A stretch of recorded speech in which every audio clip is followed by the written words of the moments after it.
everybody going. All right, we will start things off with a question from Mark Narducci.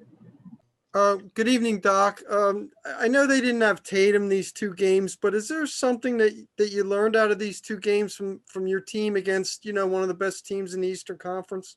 Yeah, I mean, we got to win. Mark, it doesn't matter who they have or who we have. You got to just win these games. And they're a quality team and a well-coached team.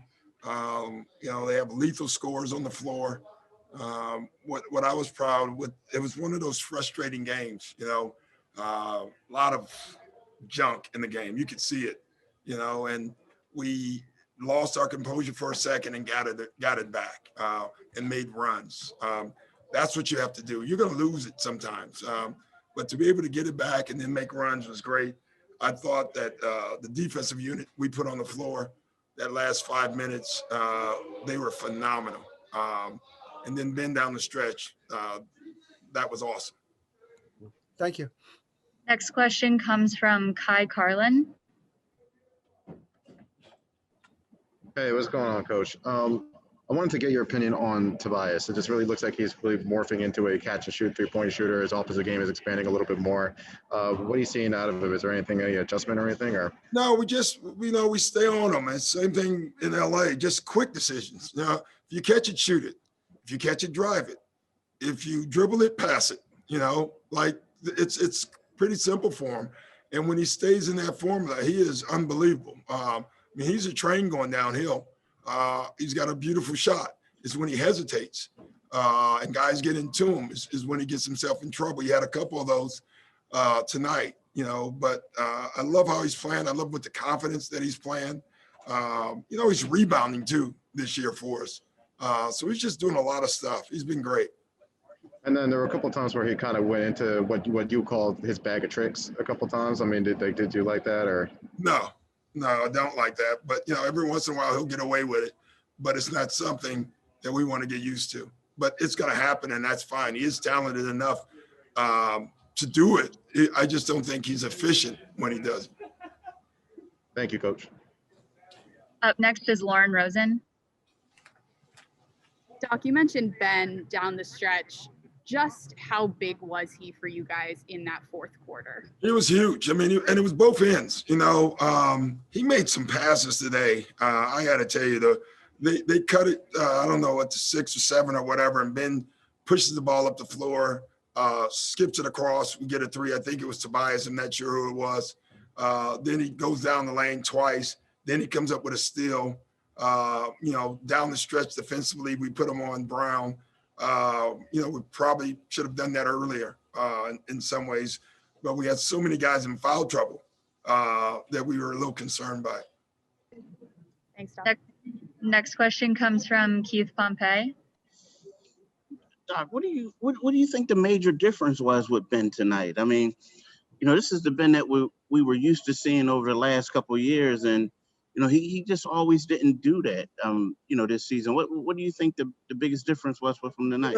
He didn't do it until the end of the game tonight, but he was already playing great. And that's the point I'm trying to make to everybody. He's doing so many things for this team.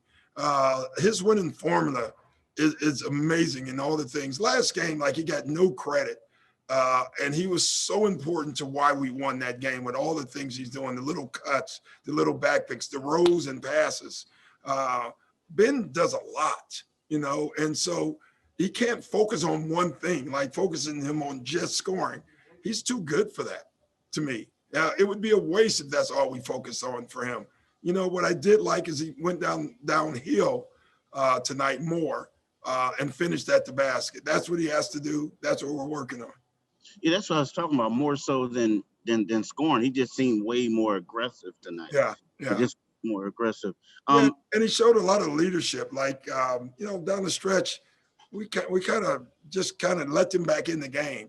And Ben was upset, and he showed that. And, it was good to see that emotion. He was mad at guys, and they saw that, and that's good. Well, what about Seth? What do you think about his performance? I was surprised. I guess when I never could shoot.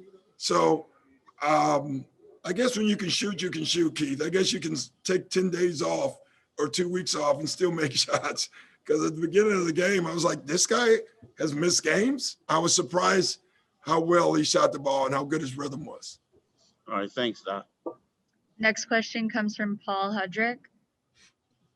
Hey, Doc, you mentioned to us before about closing out quarters and how that was kind of a sticking point for you. In that third quarter, you had that bench unit plus Tobias, and they kind of, with Joel out of the game, kind of got the score back up. What did you see out of that unit in that stretch? Again, it happened in the first game as well. Paul, I thought that was the biggest point in the game.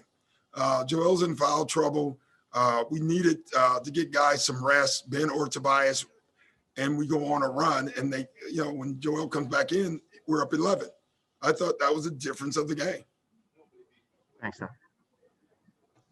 Next question comes from Austin Krell.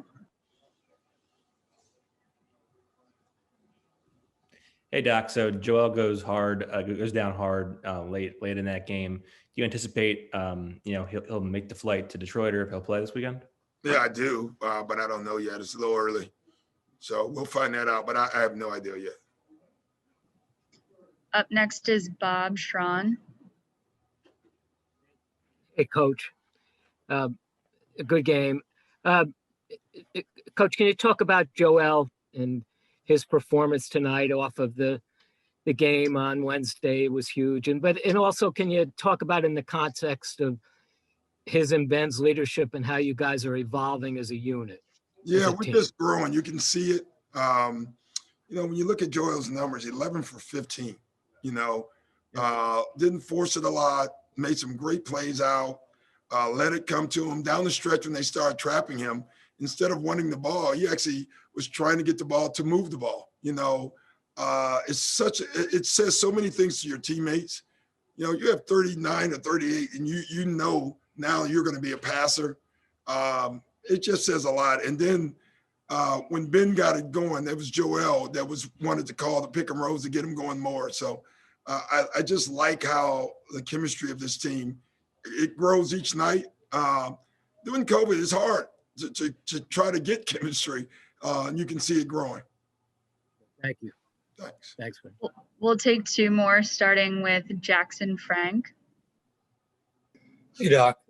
Couple of big scoring games for Jaylen Brown, a couple of games. I'm curious what you've seen from his offensive development in the brief games you've coached against him and during your tenure and his tenure in the NBA. He's just tough. He's terrific.